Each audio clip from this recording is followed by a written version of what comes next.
ನಿಮ್ಮ ವಾಹಿನಿ ಇದ್ದಿದ್ದು ಇದ್ದ ಹಾಗೆ. ಪಟ್ಟಣದ ಹೊರವಲಯದ ಕೃಷಿ ಉತ್ಪನ್ನ ಮಾರುಕಟ್ಟೆ ಸಮಿತಿ ಆವರಣದಲ್ಲಿ ಕಳೆದ ಒಂದು ವಾರದಿಂದ ರಾಗಿ ಖರೀದಿ ಕೇಂದ್ರದಲ್ಲಿ ಅನುಮೋದನೆಗೊಂಡ ರಾಗಿಗಳನ್ನು ತೆಗೆದುಕೊಳ್ಳದೆ ಕುಂಟುನೆಪ್ಪ ಹೇಳಿರುವ ಅಧಿಕಾರಿಗಳಿಂದ ತಾಲೂಕಿನ ವಿವಿಧ ಭಾಗಗಳಿಂದ ಬಂದಂತಹ ನೂರಾರು ಟ್ರ್ಯಾಕ್ಟರ್ಗಳ ಎಪಿಎಂಸಿ ಆವರಣದಲ್ಲಿ ನಿಂತಿದೆ.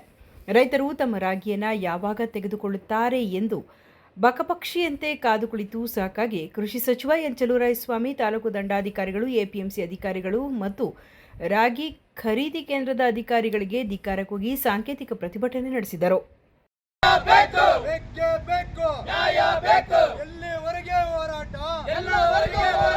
ಸರ್ಕಾರಿ ಅಧಿಕಾರಿಗಳಿಗೆ, ಎಪಿಎಂಸಿ ಅಧಿಕಾರಿಗಳಿಗೆ, ಕೃಷಿ ಸಚಿವರಿಗೆ, ತಾಲೂಕು ಎಂಎಲ್ಎಗೆ, ತಾಲೂಕು ದಂಡಾಧಿಕಾರಿಗಳಿಗೆ ಬೇಕೇ ಬೇಕು.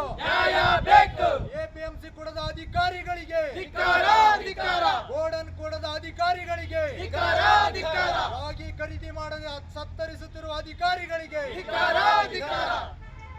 ರಾಗಿ ಖರೀದಿ ಕೇಂದ್ರಕ್ಕೆ ರಾಗಿಗಳನ್ನು ತಂದಿರುವ ರೈತರು ಮಾತನಾಡಿ, ಕಳೆದ ಒಂದು ವಾರದಿಂದ ನೂರಾರು ಟ್ರ್ಯಾಕ್ಟರ್ಗಳು ಎಪಿಎಂಸಿ ಆವರಣದಲ್ಲಿ ನಿಂತಿದ್ದು ರೈತರನ್ನು ಯಾರೂ ಕೂಡ ಗಮನಿಸುತ್ತಿಲ್ಲ. ಪ್ರತಿದಿನ ಒಂದು ಟ್ರ್ಯಾಕ್ಟರ್ಗೆ 3,000 ರಿಂದ 4,000 ರೂಪಾಯಿಗಳನ್ನು ಬಾಡಿಗೆ ಕಟ್ಟಬೇಕು.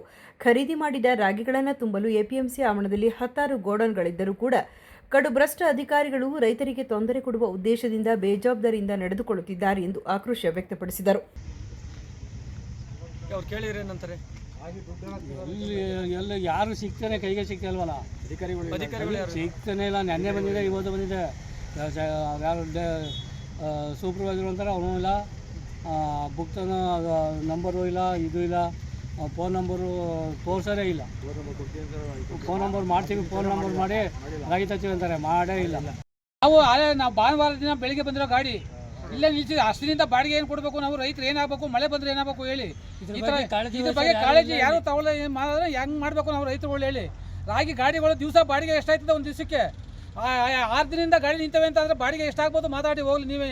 ಇಲ್ಲಿ ಏನು ಸಮಸ್ಯೆ ಅಂದರೆ ಏನಿಲ್ಲ, ನಮ್ಗೆ ರಾಗಿ ತಗೊಂಡ್ಬಿಟ್ರೆ ರಾಗಿ ಕೊಟ್ಬಿಟ್ಟು ನಾವು ಮನೆಗೆ ಹೋಗ್ತೀವಿ. ಇನ್ನೇನು ಸಮಸ್ಯೆ ಏನಿಲ್ಲ, ಬೇರೆ ಸಮಸ್ಯೆ ನಮ್ಗೆ ಏನು ಬೇಕಾಗಿಲ್ಲ. ಬೆಳಿಗ್ಗೆ ತಾವಿಂದ ಇದ್ದೀವಿ ಹೇಳಿ, ನೀನು ಏನು ಹೇಳ್ಬೇಕು ಅಂತವ. ಅಧಿಕಾರಿಗಳೆಲ್ಲ ಯಾರು ಒಬ್ರು ಕೈಗೆ ಸಿಗ್ತಾ ಇಲ್ಲ. ಇವಾಗ ಬರ್ತೀವಿ, ನಾಳೆ ಬರ್ತೀವಿ ಅಂತ ಅವ್ರೆ, ಯಾರು ಒಬ್ರು ಇಲ್ಲಿ ನಮಗೆ ಇದು ಕೊಡ್ತಾ ಇಲ್ಲ ಅಧಿಕಾರಿಗಳು. 100-150 ಟ್ರ್ಯಾಕ್ಟರ್ ಅವೆ.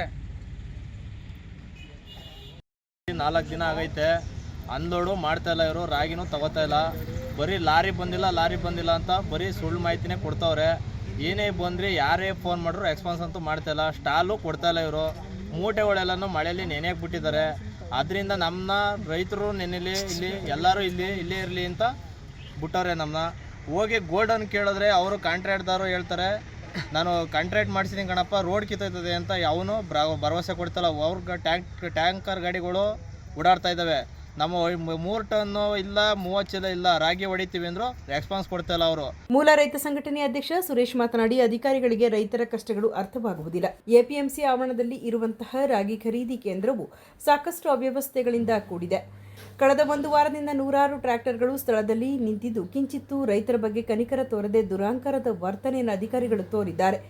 ಗೋಡನ್ಗಳಲ್ಲಿ ಇರಬೇಕಾದ ಖರೀದಿ ರಾಗಿಗಳನ್ನು ಬಯಲು ಶೆಡ್ಗಳಲ್ಲಿ ಇಟ್ಟಿದ್ದಾರೆ. ಇಂತಹ ಭ್ರಷ್ಟ ಅಧಿಕಾರಿಗಳ ವಿರುದ್ಧ ಸೂಕ್ತ ಕ್ರಮ ವಹಿಸಬೇಕು ಹಾಗೂ ಕೃಷಿ ಸಚಿವರು ರೈತರ ಧ್ವನಿಯಾಗಿ ನಿಲ್ಲಬೇಕೆಂದು ಆಗ್ರಹಿಸಿದರು. ಏನಿವತ್ತು ನಾಗಮಂಗಲ ತಾಲೂಕು ಹೊರವಲಯದಲ್ಲಿ ಏನು ಎಪಿಎಂಸಿ ಇದೆ, ಎಪಿಎಂಸಿಲಿ ಒಂದು ರಾಗಿ ಖರೀದಿ ಕೇಂದ್ರ ಪ್ರಕ್ರಿಯೆ ನಡೀತಾ ಇದೆ. ಇವತ್ತು ಸುಮಾರು ಒಂದು 200 ರಿಂದ 250 ಜನ ರೈತರು ರಾಗಿನ ತುಂಬ್ಕೊಂಡ್ಬಂದಿದ್ದಾರೆ. ಒಂದು 150 ಗಾಡಿಗಳಿದೆ. ಈ ರಾಗಿನ ಖರೀದಿ ಮಾಡಲಿಕ್ಕೆ ಬಂದಿರತಕ್ಕಂಥವ್ರು ಅಧಿಕಾರಿಗಳು ಇದುವರೆಗೂ ಒಂದು ವಾರ ಆಗಿದೆ ರಾಗಿ ಬಂದು, ಇನ್ನೂ ಸಹಿತ ಬೀದಿಲಿ ರಾಗಿನ ನಿಲ್ಲಿಸ್ಕೊಂಡು ನಿಂತಿದ್ದಾರೆ. ಇಲ್ಲಿ ಒಂದು ಶೌಚಾಲಯದ ವ್ಯವಸ್ಥೆ ಇಲ್ಲ, ಒಂದು ಕುಡಿಯೋ ನೀರಿನ ವ್ಯವಸ್ಥೆ ಇಲ್ಲ, ಒಂದು ಊಟದ ವ್ಯವಸ್ಥೆ ಇಲ್ಲ. ಇಲ್ಲಿಂದ ಟೌನ್ಗೆ ಒಂದು ಅರ್ಧ ಕಿಲೋಮೀಟ್ರಿಂದ 1 ಕಿಲೋಮೀಟ್ರ್ ಆಗ್ತದೆ. ಇಲ್ಲಿಂದ ಅವ್ರ ಗಾಡಿನ ನಿಲ್ಲಿಸ್ಬಿಟ್ಟವ್ರೆ. ಇಲ್ಲಿ ಜವಾಬ್ದಾರಿ ಯಾರು? ಇಲ್ಲಿ ಒಂದು ವ್ಯವಸ್ಥೆಗಳನ್ನ ಅಧಿಕಾರಿಗಳು ಯಾವುದೇ ರೀತಿ ಒಂದು ವಾರ ಆದರೂ ಕ್ಯಾರೆ ಅಂತ ಇಲ್ಲ. ಇಲ್ಲಿ ಈ ವ್ಯವಸ್ಥೆನ ಹದಗೆಟ್ಟು ಕೂತಿದೆ. ಇಲ್ಲಿ ಮಿನಿಸ್ಟರ್ ಆಗಿರ್ಬೋದು, ಇಲ್ಲಿ MLAಗಳಾಗಿರ್ಬೋದು, ಇಲ್ಲಿ ಅಧಿಕಾರಿಗಳಾಗಿರ್ಬೋದು, ತಹಸೀಲ್ದಾರ್ ಆಗಿರ್ಬೋದು, ಯಾರೂ ಸಹಿತ ಕ್ಯಾರೆ ಅಂತಲ್ಲ. ರೈತರನ್ನ ಈ ಥರ ಬೀದಿಗೆ ತಗೊಂಬಂದ್ಬಿಟ್ರೆ, ಈ ಥರ ರಾಗಿ ತಿನ್ನೋ ಅನ್ನನ ತಗೊಂಬಂದು ಈಚೆ ಕಡೆ ಬಿಸಾಡ್ಕೊಂಡು ಕೂತ್ಕೊಂಡ್ರೆ ಇವ್ರಿಗೆ ಏನಾರ ಒಂದು ಸ್ವಲ್ಪ ಮಾನವೀಯತೆ ಇದೆಯಾ? ಇಲ್ಲ ಮಾನ ಮರ್ಯಾದೆ ಇದೆಯಾ ಇವ್ರಿಗೆ? ಅಧಿಕಾರಿಗಳಿಗೆ ಜನಗಳ ಕಷ್ಟನ ಹೇಳ್ಕೊಂಡು ಜನನ ನಾನು ರೈತರ ಪರ ಅಂತ ಹೇಳ್ಕೊಂಡು ಜನ ಅಧಿಕಾರಕ್ಕೆ ಬರ್ತಾರೆ. ಅವ್ರ ಪರ ಅಂತ ಹೆಸರು ಹೇಳ್ಕೊಂಡು ಬಂದಂಥ ವ್ಯಕ್ತಿಗಳು ಇವತ್ತು ರೈತರು ತಾಮಂದು ಬೀದಿಲಿ ನಿಲ್ಸಿದ್ದಾರೆ. ಅವ್ರು ಅಚ್ಚುಕಟ್ಟಾಗಿ AC ರೂಮಲ್ಲಿ ಮನೇಲಿ ಇದ್ದಾರೆ. ಇವ್ರಿಗೊಂದು ಸ್ವಲ್ಪ ನಾಚಿಕೆ ಮಾನ ಮರ್ಯಾದೆ ಏನಾರ ಇದೆಯಾ? ಇವ್ರಿಗೆ ಏನಾರ ಅದಿದ್ರೆ ತುರ್ತು ಕೂಡಲೇ ಆ ರೈತರಿಗೆ ಒಂದು ಪರಿಹಾರ ಒದಗಿಸ್ಕೊಡ್ಬೇಕು. ಜೊತೆಗೆ ಅಲ್ಲಿ ಗೋಡನ್ ವ್ಯವಸ್ಥೆಗಳಿದ್ದಾವೆ. ಆ ಗೋಡನ್ಗೆ ತಗೊಂಡೋಗಿ ರೈತರನ್ನ ರಾಗಿ ಬಿಡಿ ಅಂತ ನಾವು ಗೋಡನ್ ಮಾಡಿರ್ತಕ್ಕಂಥ ವ್ಯವಸ್ಥೆ ಇದ್ದರೆ ಕಾಂಕ್ರೀಟ್ ಹಾಕಿರೋ ವ್ಯಕ್ತಿ ಹೇಳ್ತಾನೆ, ನಾನು ಕೋಟಿಗಟ್ಟಲೆ ಬಂಡವಾಳ ಹಾಕಿದ್ದೀನಿ, ನನ್ನ ಕಾಂಕ್ರೀಟ್ ಹಾಳಾಗುತ್ತೆ ಅಂತ ಹೇಳ್ತಾನಲ್ಲ, ಅವನು ರೈತರು ರಾಗಿ ತುಂಬ್ಕೊಂಬಂದಿದ್ದಾರೆ. ಮಳೆಯಲ್ಲಿ ಅಂದ್ರೆ ಅವ್ರು ಲಕ್ಷಾಂತರ ರೂಪಾಯಿ ಖರ್ಚು ಮಾಡಿ ಇವತ್ತು ಅನ್ನನ ತಗೊಂಬಂದಿಲ್ಲಿ ನಿಂತ್ಕೊಂಡ್ರೆ ಅವ್ರ ಮೇಲೆ ಬದುಕು ಹಾಳಾಗಲ್ವಾ? ಅವ್ರ ಜೀವನ ಹಾಳಾಗಲ್ವಾ? ಇವ್ರಿಗೇನಾರ ಒಂದು ಸ್ವಲ್ಪ ಮನುಷ್ಯತ್ವ ಇದೆಯಾ? ಇಲ್ಲ ಒಂಚೂರು ಮಾನ ಮರ್ಯಾದೆ ಇದೆಯಾ ಅವ್ರಿಗೆ? ಇದೇನಾರ ಇವತ್ತು ಕ್ಲಿಯರ್ ಬಗೆ ಹರಿಲಿಲ್ಲ ಅಂತ ಹೇಳಿದ್ರೆ ನಾನು ಇವಾಗ ರಸ್ತೆಗೇನೆ ಸಹಿತ ಗಾಡಿಗೆ ನಿಲ್ಸಿ ನಾನು ಪ್ರತಿಭಟನೆ ಮಾಡಬೇಕಾಗುತ್ತೆ ಅಂತ ಸರ್ಕಾರಕ್ಕೆ ಎಚ್ಚರಿಕೆ ಕೊಡ್ತಾ ಇದ್ದೀನಿ ನಾನು ಈ ಮೂಲಕ. ಸುದ್ದಿ 3 ವಾಹಿನಿಯ ಹೆಚ್ಚಿನ ಮಾಹಿತಿಗಾಗಿ ಸಬ್ಸ್ಕ್ರೈಬ್ ಆಗಿ ಹಾಗೂ ಬೆಲ್ ಬಟನ್ ಒತ್ತಿ.